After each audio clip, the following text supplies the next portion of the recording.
బీహార్ శాసనసభ ఎన్నికల్లో మొదటి దశ పోలింగ్ ప్రారంభమైంది.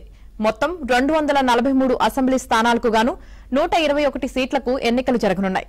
సీఎం నితీష్ కుమార్ సారథ్యంలోని ఎన్డీఏ, ప్రతిపక్ష నేత తేజస్వి యాదవ్ నేతృత్వంలోని మహాగఠబంధన్, రాజకీయ వ్యూహకర్త ప్రశాంత్ కిషోర్ స్థాపించిన జనసురాజ్ పార్టీ సహా వివిధ పార్టీల నుంచి 1314 మంది అభ్యర్థులు బరిలో ఉన్నారు. మహాగఠబంధన్ సీఎం అభ్యర్థి తేజస్వి రాఘోపూర్, బీజేపీకి చెందిన ఉప ముఖ్యమంత్రులు సామ్రాట్ చౌదరి తారాపూర్, విజయ్ కుమార్ సిన్హా లఖీసారావు, మహువా నుంచి తేజ్ ప్రతాప్ యాదవ్ తో పాటు పలువురు మంత్రులు భవితవ్యాన్ని 3.7 కోట్ల మంది ఓటర్లు తేల్చనున్నారు.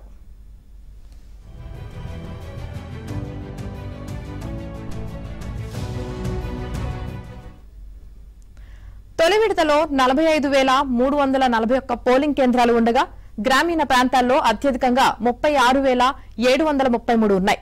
ఈ 121 స్థానాల్లో జనాభా 6.60 కోట్ల మంది కాగా ఓటర్లు 3.75 కోట్ల మంది ఉన్నారు. వీరిలో కొత్త ఓటర్లు 10.72 లక్షల మంది అని ఈసీ వెల్లడించింది. 18 నుంచి 19 ఏళ్ల వయసున్న ఓటర్లు 7.38 లక్షల మంది. బీహార్లో ఓటర్ల జాబితాల ప్రత్యేక విస్తృత సవరణ తరువాత జరుగుతున్న మొదటి ఎన్నికలివి.